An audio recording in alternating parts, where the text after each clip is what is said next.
నిర్మలా సీతారామన్ గారికి ఆర్థిక శాఖ మంత్రి ఆమె ఉన్నది. ఆమె మదర్ స్టేట్ కాబట్టి ఆమె చేస్తుంది. మరి కిషన్ రెడ్డికి చేసుకోవాలి కదా. కిషన్ రెడ్డి చేయడు, బండి సంజయ్ చేయడు. 8 మంది ఎంపీలు 8 మంది ఎమ్మెల్యే కలిసి తెలంగాణకు భారతీయ జనతా పార్టీ గుండు సున్నా చూపిస్తా ఉంది. తెలంగాణకు ద్రోహం చేస్తుంది కాబట్టి కాంగ్రెస్ పార్టీ మాట్లాడతాం. అంటే ఇప్పుడు మన రేవంత్ రెడ్డి గారు సీఎం అయిన తర్వాత ఈ 14 నెలల్లో కనీసం 30 సార్లు కూడా పోయి ఇలా నరేంద్ర మోడీ దగ్గర నిధులు తీసుకోవడానికి కానీ ఇట్లాంటి ప్రయత్నం జరిగింది. మరి నరేంద్ర మోడీ గారు సానుకూలంగా ఉన్నారు రేవంత్ రెడ్డి అని చెప్పేసి కూడా మాట్లాడటం జరిగింది. ఈ రోజు నరేంద్ర మోడీ గారు సానుకూలంగా ఉంటే మరి కింద ఉన్నటువంటి ఈ మంత్రులు ఎందుకు అడ్డుపడతారు? సానుకూలంగా ఉండాల్సింది ఏంటి? కేంద్రం బాధ్యత. రాష్ట్రాలు కేంద్రం కలిసి పనిచేయాలి.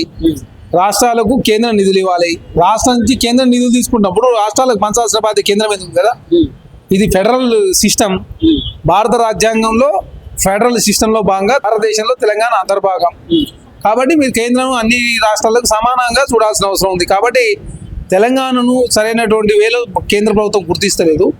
రాష్ట్రంలో కిషన్ రెడ్డి గారు ఇప్పుడు ఇస్తలేదుగా. ఇస్తే ఈ బాధ ఎక్కడిది? మేము 1,60,000 కోట్ల రూపాయల నిధులు కావాలి. RRR కావచ్చు, మెట్రో విస్తరణ కావచ్చు, ఫోర్త్ సిటీ కావచ్చు, డ్రై పోర్ట్ కావచ్చు, అదేవిధంగా వెనుకబడి జిల్లా నిధులు కావచ్చు, ITR ప్రాజెక్ట్ కావచ్చు, అదే కాకుండా తెలంగాణకు అన్ని రకాలుగా నిధులు ఇవ్వండి అని చెప్పేసి అడిగినాం. మూసి ప్రక్షాళన కావచ్చు, హైడ్రా సంబంధించి చెరువుల సుందరీకరణ కావచ్చు, వెనుకబడిన జిల్లాలకు నిధులు కావచ్చు, ఇవన్నీ కూడా రకరకాల నిధులు. ఏ రూపాయి నిధులు కూడా అదనం ఇవ్వకుండా తెలంగాణను అవమానిస్తుంది కేంద్ర ప్రభుత్వం. అంటే ఇవ్వకపోవడానికి ప్రధాన కారణాలు ఏమై ఉంటాయి? కేంద్ర ప్రభుత్వం తెలంగాణకు చిన్న చూపు చూస్తూ ఉంది.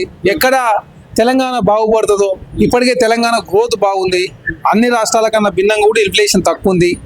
తెలంగాణ మిగతా రాష్ట్రాలతో పోల్చినప్పుడు 3.8% జీడిపి 4.9%, 1.1% పెరిగింది.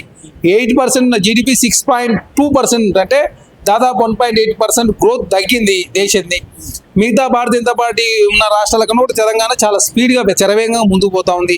పెట్టుబడులు చాలా ఆకర్షణీయంగా హైదరాబాద్ నగరానికి పెట్టుబడులు వస్తూ ఉన్నాయి. కాంగ్రెస్ ప్రభుత్వం విదేశాలు కావచ్చు, దావోస్ కావచ్చు, రకరకాల కంపెనీలు హైదరాబాద్ తీసుకొచ్చి ఆకర్షించే ప్రయత్నం చేస్తూ ఉన్నారు. మూసి అనే ఒక అద్భుతమైన ప్రాజెక్ట్ పూర్తి చేస్తే హైదరాబాద్కి విపరీతమైన పెట్టుబడులు వస్తాయి.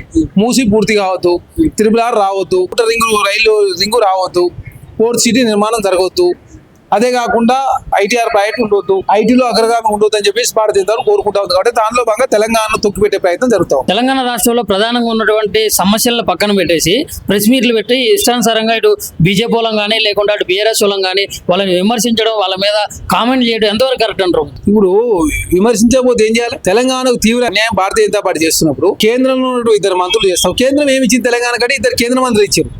ఒకళ్ళు ఫుల్ క్యాబినెట్, ఒక సహాయ మంత్రి, ఇంకొక ఆయన రాజ్యసభ ఇచ్చారు. ఈ ముగ్గురు తెలంగాణకి ఏం చేశారు? మరి తెలంగాణలో 8 మంది ఎమ్మెల్యేలు 8 మంది ఎంపీలు గెలిపిస్తే కేంద్రం మీద నరేంద్ర మోడీ గారితో మాట్లాడి నిధులు తేవాలి. కిషన్ రెడ్డి ఏమో రాష్ట్రంలో తిరుగుతూ తెలంగాణ రాష్ట్రంలో కాంగ్రెస్ ప్రభుత్వం విమర్శిస్తారు. ఏమన్నా నిధులు తీసుకొచ్చినా నిల్లు. కిషన్ రెడ్డి గారు ఏమైనా తెచ్చినట్టు ఏమి తేలే. లక్ష్మణ్ ఏమైనా తెచ్చినట్టు ఆయన ఏం తేలే. ఈ 8 మంది ఎంపీలు 8 మంది ఎమ్మెల్యేలు ఉండి ఏం తేకుండా తెలంగాణకు కాంగ్రెస్ ప్రభుత్వాన్ని విమర్శించే నైతికత మీకెక్కడిది? మీరు చేసిన డెవలప్మెంట్ ఏంది? కేంద్రం మేము చేసిన డెవలప్మెంట్ ఏంది? కేంద్రానికి తెలంగాణ రూపాయి ఇస్తే 37 పైసలు మాత్రం ఇస్తా ఉన్నారు. 42 పైసలు ఇవ్వాలని ఒప్పందం.